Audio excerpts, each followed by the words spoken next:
ádin silii. Yat ádin masananishla. I haven't spoken with you or made any videos for a little bit. There was a reason because again, we had a death in the family. It was one of my siblings, one of my older brothers, and it was not easy to go through.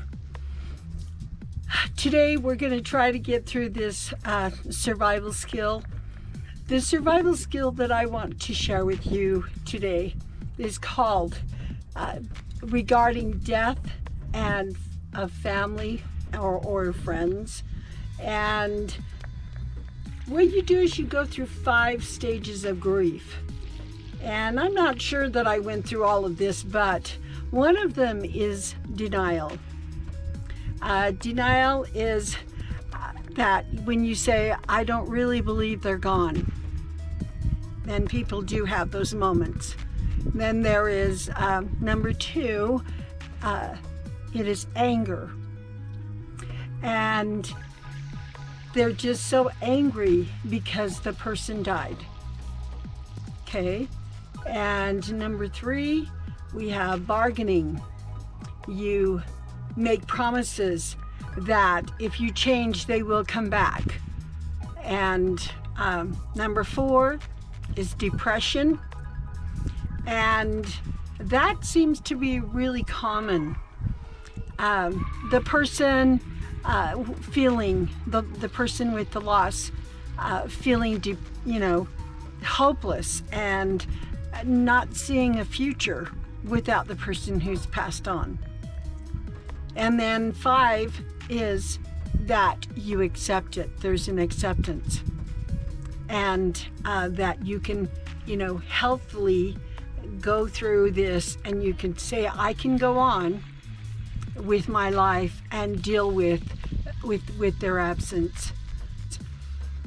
With my brother, it wasn't really a shock because we knew he had more of like a Lou Gehrig's situation. I didn't know how emaciated he was until later.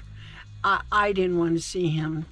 I spoke with him on the phone, and he had good days and bad days. The last time I spoke with him was when he had a wonderful day, and his voice was just clear as a bell. Whenever he wasn't, he would slur. You would try to have him enunciate, he couldn't. And those are neurological situations. And it was very, very sad. Not only was there pain, but it was very challenging. And my sister-in-law was there taking care of him, and she went to go run an errand and told him, I'll be back in 10 minutes. Well, she returned and he had passed away. All I heard was somebody screaming in the phone, and I knew that is the hardest thing, because I felt for her. And the companionship, I know there's a lot that's there that's lost. Although, it's when you have a companion that you've been with for years and years, and now you're alone. Not that you're entirely alone, but that you don't have that person with you or by you that you're sleeping next to. And so eventually you and I have gone through this with our parents, with our grandparents, with our friends, and some of them were very devastating. But again, this is something for survival. We need to understand that and come to understand all of these things that you might go through and prepare for that. There were some times that, we didn't think we were going to have the money to bury him. That was sad. And we prayed ferociously. We had to go find out, get information that there were so many problems, and you need to be prepared for that. And even then, when the world is in an uproar, you also need to plan survival techniques if you have to bury somebody, and how to do that. There's so many preparatory techniques and ways of taking care of the dead. Now, regarding grief, there's 4 ways to ease grief. And sometimes you talk, the ways of easing grief is like talking to someone about how you feel. And that bottling up things only makes you more depressed and alone. And there are many people who have experienced death or some type of any feelings that you might have. People have gone through this, and more people than you realize will listen and they will understand. And so that's something that you need to remember. Some people don't want to talk, and again, bottling up these emotions it's very unhealthy. Now, there's the second one. You can also write a letter to the person that has passed on. I know I did that at some point. I think therapeutically, there was one where we wrote a letter and we put it in a balloon. We had to stuff it in the balloon, but it was interesting. We let it go. Where it landed, we never knew. But there were emotions that were in there. And when you write, a letter, you can either stash it away or you can burn it, whatever. These are just therapeutic things that people have done that have helped. Now, the third one is where you share memories, and you go to your friends and your family, and you can create a day that you all to get together and remember the person. You plan a meal or just any kind of gathering where you can each share your favorite memory of the person and how they made your life better. That's very healthy. I like that. And when I visited my elder brother who was in the hospital, he's also in the hospital, and it was very shattering to hear him. He was sedated because he couldn't handle my knowing that my brother had passed away. I know he visited him before, and he just wept. He just didn't want to see his brother in that condition. But as we spoke about the funeral, and I noticed he was just crying, I felt so bad. I thought I was helping, but I did make a huge picture, it's a big picture, of when he was sitting in the front of our home, the home that I made a video of out in the reservation. And that home was, they're sitting by the front door, and there's my brother who passed away, my sister, and my elder brother who was really having a hard time. And I showed him that picture, and he started laughing because, when you're little, you look so, your hair is all over and you look kind of silly, but it was the cutest picture. And he went from tears, crying and wailing, to looking at the picture, and his whole thoughts changed. And he just started giggling. He said, "Where did you get that picture?" I am so grateful that my other sister, I can't remember who brought that picture, and it really made a difference in my elder brother's emotion. And so that was a happy moment. And I said, we'll leave that picture here, and we placed it where he could see it. And I know it's something that will make him happy. See, these are healthy ways to remember others who have passed on. You can also make a memory box. That's the fourth technique. And it can be a book or a box with stories and pictures and some things that you yourself personally, everything that you can connect with that person, you write about, or you draw, or it doesn't matter. And you put it in a box or a book and you put it away. Now this one you're not going to destroy. It is healthy to remember. And when you have those days that you're feeling better, that you can bring the book out and look upon what you wrote and the memories and their pictures, and you will relate and remember how wonderful they were. So at the end of this video, let's really talk really quick. The Navajo people really have a hard time dealing with death. Ironically, in Arizona, they don't. In New Mexico, they do. Now, in 1919, there was a huge, there was an influenza that broke out.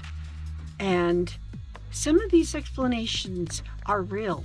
And I'm glad, as Grandpa and I are researchers, we realized, we wondered, why do the people in Arizona celebrate and they're not even afraid of the dead? Versus in New Mexico, people are just, frightened, and they burn everything except the money, and they burn, it is like, don't talk about them, don't look at the picture.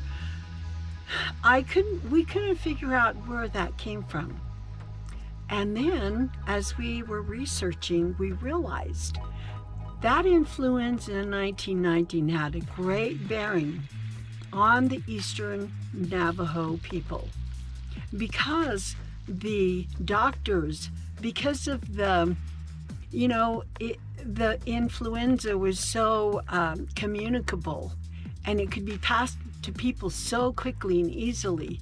And it started with, they didn't have it on the reservation. The railroad workers got sick, and then they all went home, of all horrible things, and spread it to the reservation in New Mexico. And it was so sad because it just was wildfire. Well, the physicians told these people, make sure you burn everything that these people were wearing. Well, again, it's like history.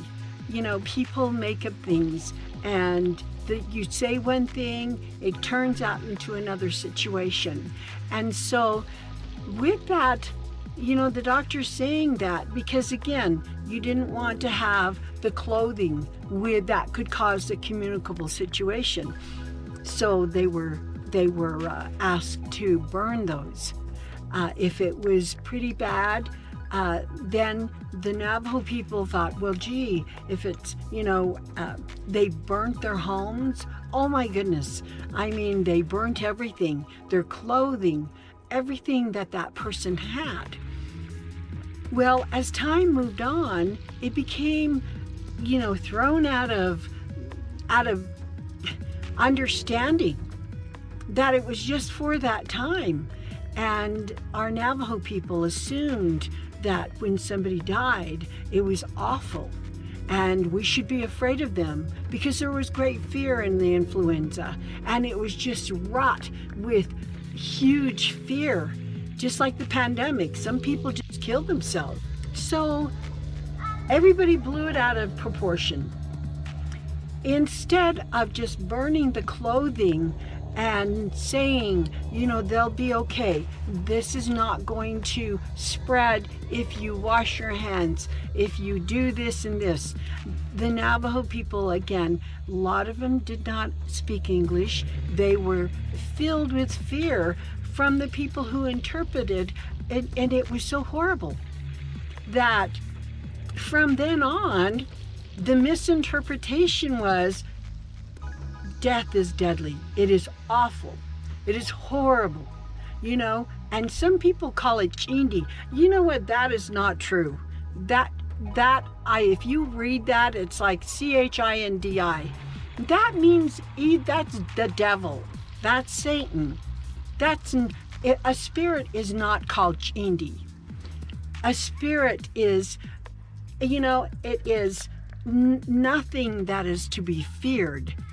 But again, people misinterpret. People are so, things have happened, especially when you don't speak English. It's misinterpreted all the way around. So now I'm going to cut to the chase and tell you the end result was that death was looked upon as horrible, fearful, the devil's spirit, and you were filled. If you looked at the dead, oh my gosh, if you looked at the dead, you were gonna die. If you heard an owl, oh my gosh, in the tree, here you go. And then if you saw, a star that fell, there you go. If you saw it, you might be the one to die. The negativity just it grew and grew and grew. This is what happens. And this is the way the Navajo people started to go way downhill with death instead of knowing, yes, it's a process. Most did know, yeah, people do die, but they looked upon it as a horrible thing. And then whenever the person died, just like in the influenza in 1919, guess what? Now they burn everything. They burn all the clothes. They burn anything they owned. It's horrible. Their books, their pictures. Oh my gosh. I cringe because I think they're just burning their family history and the connections that they should have kept. So that is that's the really sad part. Then burning everything. And then I ask, are you going to burn the money? Oh, no. For some reason, money was not burnt. That is almost funny. But they don't burn the money, but they burn everything else. And then people move out. It's no longer a good place. If the person died in the house, oh, it's voodoo. It's wrong. It's bad. There's, bad spirits can come after you. So the unnecessary situations occurred in 1919 and were totally misinterpreted. Now I believe people still have those thoughts. They still encourage it, which is sad. And then people feel like if you looked upon the dead or touched them or anything, you have to go to a medicine man, you have to have a sand painting, all of this. So unnecessary. So that's what happens. Now the northern, there are tribes that celebrate it. There are tribes who don't. And everyone looks at death so differently. But for us, for our survival, I just want to share with you my experience that, to me, I'm happy that he's no longer hurting. I miss him. Being a sibling, we played together. There were, you grow up around and you remember. He was all the things that he ever did. And his children and his wife and his posterity. But he, all of those associations and the companionships that we had, to me, looking back on it, it is healthy.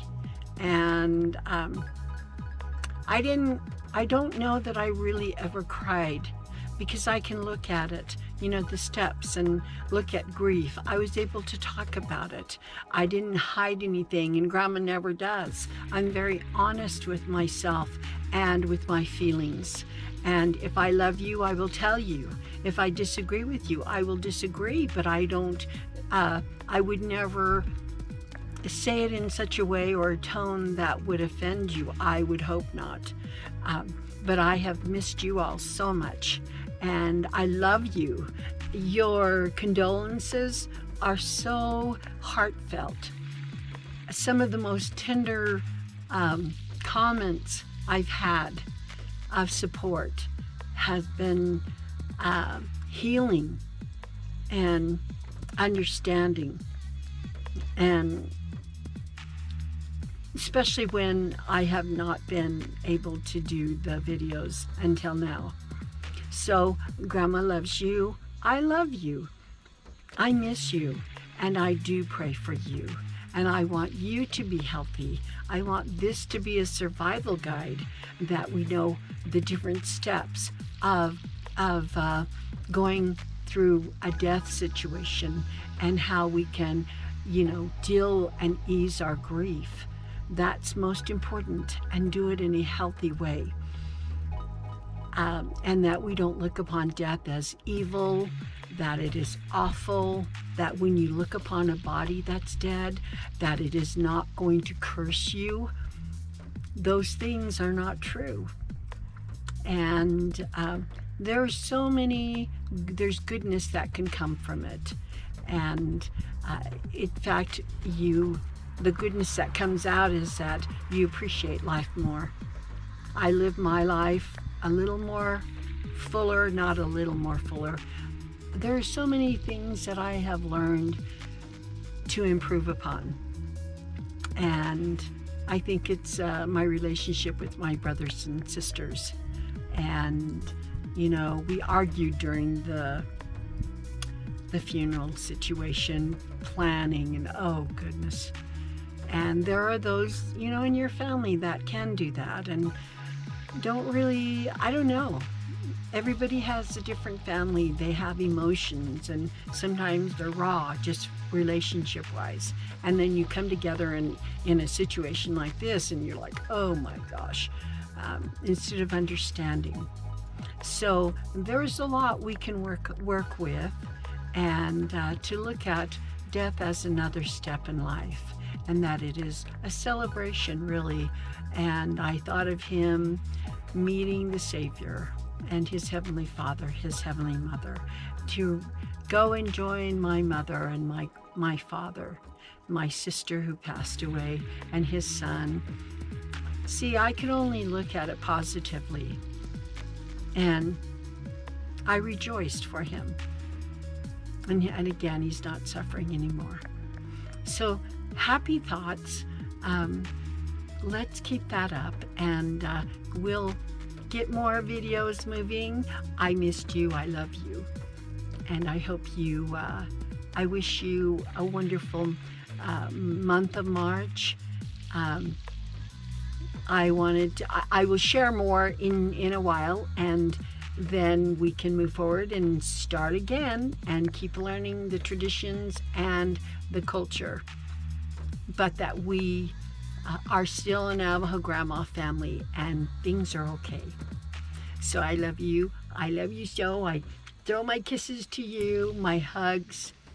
Grandma loves you. Hagone.